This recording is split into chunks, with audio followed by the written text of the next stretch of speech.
and this month's Family Nature Night is gone froggin'. So this weekend I want to challenge you all and your families to go see if you can do some frog catching.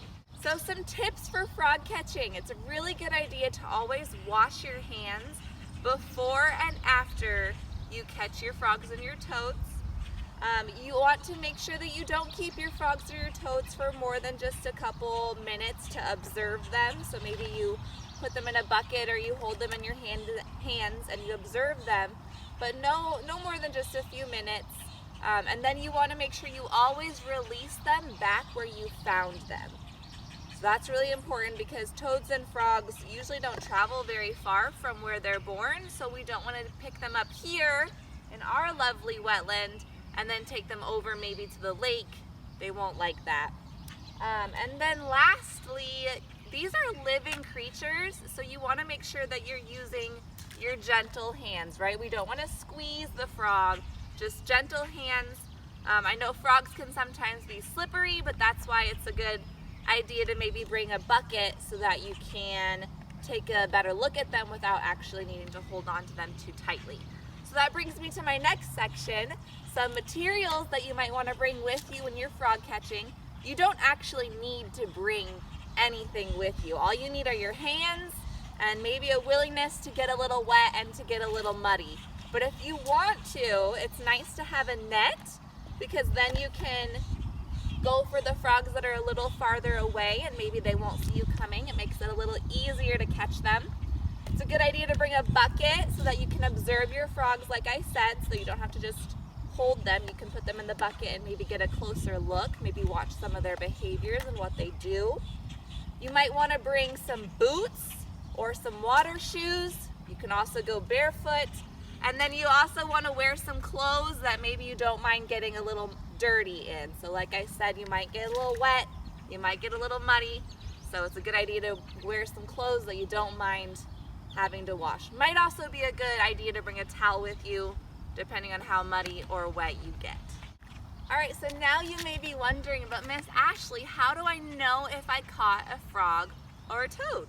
That's a great question. So frogs usually like moist areas. So your frogs are gonna be more in this like wet in the actual water. Toads like dry areas. So toads are gonna be more along the edges, or maybe you might even find them more in the prairie, but they're gonna like more of our drier areas. When you actually catch the critter, you can tell if it's a frog or a toad because frogs are more smooth on their skin. They're a little bit more slimy. Toads are more bumpy and they're more dry on their skin. Also, toads will run and kind of hop a little bit, whereas frogs will do more larger leaps, and frogs will also get in the water and actually swim. What's really cool about frogs and toads is that if you find eggs, you can tell if they're frog eggs or toad eggs based off of how they're laid.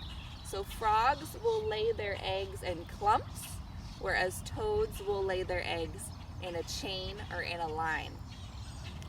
So those are some quick and easy tips I have for you guys on how to tell the difference between a frog and a toad. Now I'm going to talk to you guys about some of the more common frogs and toads that we have in Dickinson County. So in Iowa, we actually have 15 different species of frogs and toads. And some of the more common ones that you'll find when you're catching frogs and toads, the first one is the northern leopard frog. This one is super popular, super common. They sound a little bit like this.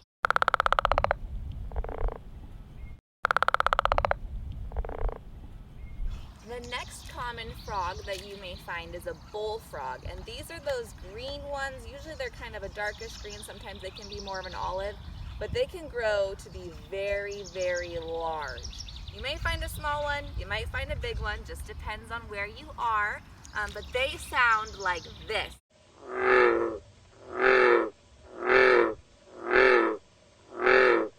All right, and the third frog that I want to tell you guys about is the Boreal chorus frog, and I love these ones. They're so tiny.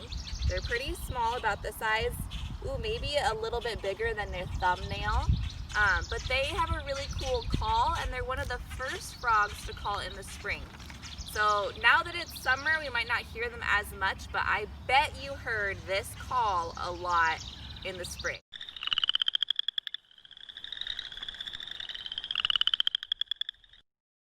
So those are our three most common frogs. Next, for our toads, a really common toad that you may find is the American toad. They're kind of more like a brownish red color, but it really depends on the toad. You know, all toads are different. You will be able to hear their sound. They sound like this.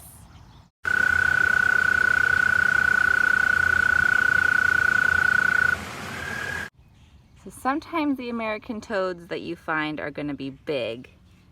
Sometimes they're going to be these tiny little creatures. So this is one that just came out of being a tadpole this year. So he's very, very small.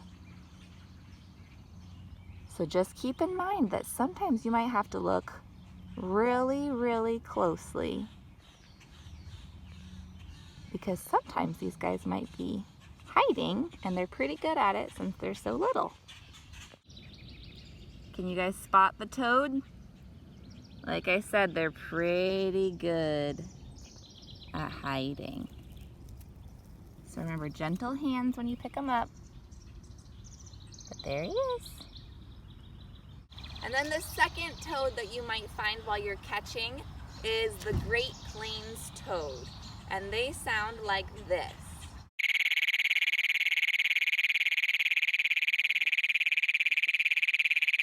So those are our 5 most common frogs and toads. 3 frogs, 2 toads. It's also a good idea to not only look with your eyes, but listen with your ears for those sounds that you just heard. And I want to wish you guys the best of luck during your frog and toad catching adventures. I'd love to see any pictures of anything that you catch. So either comment below with your pictures or send us a message. I'd love to see them. Thank you so much for watching. Have fun.